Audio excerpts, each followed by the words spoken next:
ಬರಿವ ಜನರೆದುರಿನಲ್ಲಿ ನಿನ್ನ ನೆರಳಾಗಿ ನಿಲ್ಲುವೆ ಜಗದ ಕೊನೆ ತಿರುವವರೆಗೂ ಬೆರಳ ನಾ ಹಿಡಿದು ನಡೆಯುವೆ.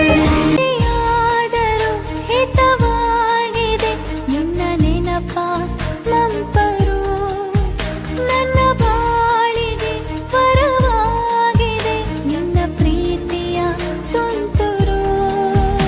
ಇತಿಹಾಸ ಹಿಂದೆಂದು ಕಾಣದ ಹೊಸ ಪ್ರೇಮ ಭಾಷ್ಯ ಬರೆ